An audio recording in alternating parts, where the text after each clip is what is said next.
Muito bom, vamos lá. Vamos continuar a estudo de Kuzari. A gente está falando agora um pouquinho da língua hebraica. O que ela tem de especial? Na aula passada, o Haver falou para o Kuzari que a língua hebraica ela é especial em dois sentidos. O primeiro é na questão da Kabbalah. Assim a gente recebeu que essa é a língua com a qual a Kadosh Baruch Hu criou o mundo, a língua com a qual Hashem falava com Adam Arishon, a língua que se manteve no mundo era a língua mundial até que teve a grande separação em Migdal Bavel, a Torre de Babel, quando foram criadas outras línguas, mas essa é a língua original. O fato dela ser a língua original torna ela uma língua especial. Todas as línguas que saíram daqui, se formaram a partir dela, são apenas derivadas de uma língua original. Por ser original, ela tem questões especiais. Esse é um lado. Porém, o Haver fala que, por outro lado, a gente encontra o valor do hebraico. Como a gente vê que o hebraico é uma língua rica, uma língua com algo demais, algo especial. Isso ele encontra, fala o Haver o seguinte, olha, os profetas, eles falavam de assuntos muito, muito, muito grandes e muito delicados também. David Amelech, tudo que ele fala no Teilim, tudo que ele expressa, todos os tipos de sentimentos diferentes no Teilim, todos os pensamentos, todas as vontades, todos os Neviim, Shmuel, Irmial, Yeshayahu, todas as grandes profecias que foram feitas sobre o que está acontecendo, sobre o que vai acontecer no futuro, eles precisavam falar de muitos, muitos assuntos, de forma muito clara, de forma muito definida. E quanto mais rica for a língua, mais fácil é de se expressar. Alguém que quer expressar um sentimento, quer expressar o que ele está passando, quanto mais palavras ele tem, quanto mais palavras ele conhece, melhor ele consegue se expressar. Então, se a gente pegar a questão dos sentimentos, você pode falar, geralmente uma criança, você pergunta o que você está sentindo, ele vai falar, estou triste. Ele vai ficar nessa. Triste é a limitação do vocabulário dele. Agora, uma pessoa, quando ele vai ficando mais velho, ele começa a reconhecer detalhes e diferenças menores entre sentimentos diferentes. Então, você tem a tristeza, você tem a angústia, você tem o sofrimento, você tem a preocupação, você tem o medo, você tem vários e vários sentimentos que, se você não souber definir, dar uma palavra para cada um deles, você não vai conseguir reconhecer. Daqui a gente aprende o klal, a grande regra que diz que não são os pensamentos que formam palavras, e sim as palavras formam pensamentos. Alguém que ele quer ser inteligente, alguém que quer ser um conhecedor, ele precisa aprender palavras, ele precisa ter um vocabulário, porque ele vai conseguir dividir melhor, ele vai conseguir definir melhor as coisas. Quanto maior o seu vocabulário, quanto mais palavras você tem, mais chance de você ser inteligente, digamos assim. Você consegue alcançar coisas que com pessoas com vocabulário menor não conseguem. Definições, nuances pequenas que, dependendo do seu vocabulário, da riqueza das suas palavras, mais chance de você chegar numa profundidade maior. E a língua, que todos esses grandes profetas, que David Amelech, o grande Naim Zmirot Israel, aquele que fez todos os cânticos dos judaicos, que língua ele escolheu para falar? Justamente a língua hebraica. Essa é a língua que ele encontrou para expressar tudo o que ele estava sentindo.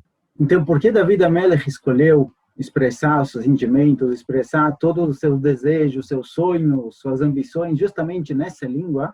Não só porque era a língua falada, a língua comum, mas sim porque nessa língua ele conseguia realmente achar lugar para cada ponto e ponto. Ele tinha uma palavra que representava cada uma dessas coisas. Você pega Parashat da Torá, como Parashat Shmini, você vai encontrar lá o nome de diversos e diversos animais, muitos e muitos tipos diferentes de animais.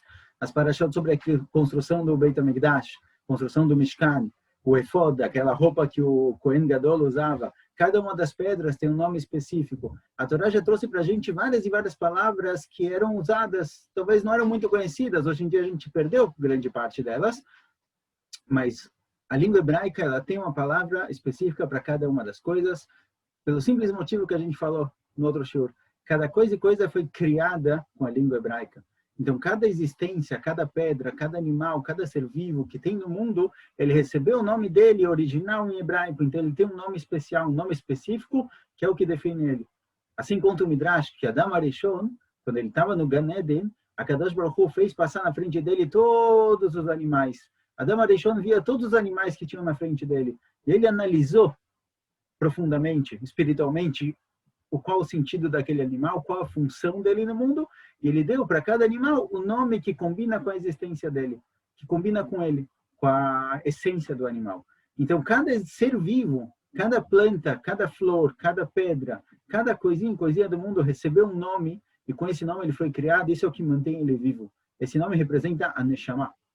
Assim como o nome da pessoa, o nome do ser humano representa a Neshama dele, assim também, cada coisa e coisa ele tem um lado. O fato dele estar vivo significa que ele veio de algum lugar, que ele foi criado com a vontade divina, e essa vontade divina se expressa na nossa Metziut, na nossa realidade, baseado nesses nomes. Então, um dos nomes que gosta muito de trazer, interessante, é o cachorro.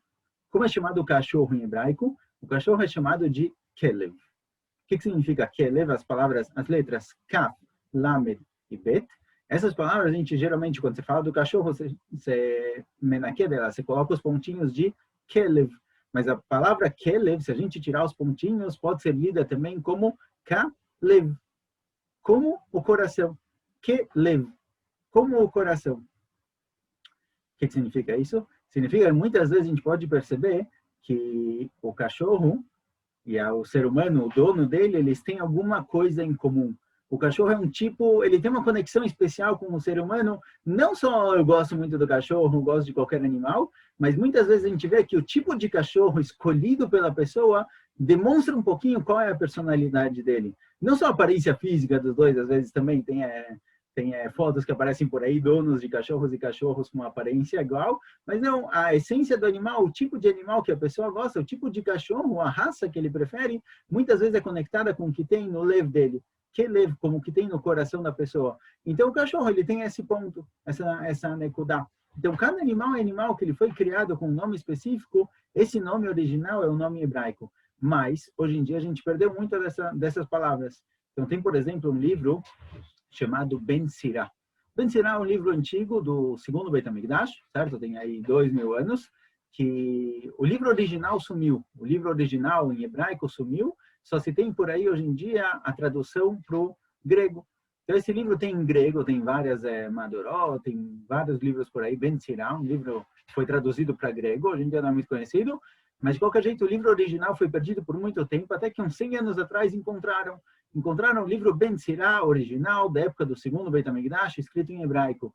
Mas você vai pegar para ler o livro e metade das palavras você não entende, você não sabe o que elas significam. Por quê? Porque elas foram perdidas no tempo. A língua hebraica, a gente acabou perdendo ela. A gente saiu para Galut, Am Israel saiu, se espalhou por todo o canto, aprendeu línguas novas. E o hebraico guardado, o hebraico que se manteve, foi um hebraico muito limitado, muitas vezes limitado a questões religiosas que discutiam, é permitido, é proibido esse assunto, que tem na Gemara, mas muitas questões do dia a dia que não eram tão comuns, que quando você conversa com alguém, você não conversava justamente na língua hebraica, você conversava na língua comum, onde você tivesse, seja o francês, seja o espanhol, seja o russo, seja o árabe, e as palavras em hebraico acabaram sendo perdidas. A gente encontra esse livro Ben Sirá, por exemplo, da época do segundo Beit HaMikdash, tem lá dezenas, centenas de palavras que ninguém conhece, ninguém sabe traduzir, ninguém conhece elas em hebraico. Por quê? Porque elas foram perdidas. Então, a língua hebraica ela é muito rica e justamente por esse motivo, os grandes profetas, Neviim, os David HaMelech, os grandes poetas, escolheram justamente o hebraico para transmitir os pensamentos deles. Porque no hebraico eles encontraram as palavras, encontraram o espaço onde transmitir exatamente o sentimento que eles estavam sentindo, o pensamento que eles estavam pensando. Então, aqui a gente vê que o hebraico ele tem um lado especial não só pela tradição de que essa é a língua original com a qual foi criado o mundo, e também pela questão da utilidade dela, da riqueza das palavras. Embora o hebraico hoje em dia a gente realmente não encontre isso, uma quantidade muito menor de palavras no seu vocabulário, mas o hebraico original, o hebraico da época da Torá, o hebraico com o qual o mundo foi criado, ele tem muitas e muitas palavras que, apesar de um dia elas voltem, certo? A gente abre o Teilim, mesmo quem fala hebraico fluente, você abre o Teilim em hebraico, ou você abre livros de Yeshayahu e Hezkel, você não sabe o que está escrito lá. Muito difícil de entender. Palavras lá que a gente não está acostumado a usar, elas são palavras que na época era normal, na época era comum. Bom, então, Bezrat Hashem, a gente continua a falar mais um pouquinho de hebraico, o que mais essa língua tem de especial. Na continuação, ele vai falar na questão musical. Que o hebraico ele tem uma questão muito, muito diferente, que são os teamim. são os pontinhos que tem embaixo das letras, e os teamim, com os quais são lidos na Torá, aquela musiquinha, aqueles risquinhos em cima que você encontra no Chumash, esses desenhos, eles representam a música com a qual aquela palavra tem que ser falada. Por quê? Qual a função disso? Porque cada palavra tem que ter uma música diferente, não posso simplesmente ler tudo de uma vez, porque precisa ter uma melodia diferente para cada palavra, para cada passuk. O que isso acrescenta no vocabulário? Então, espero vocês na continuação. Tchau, tchau.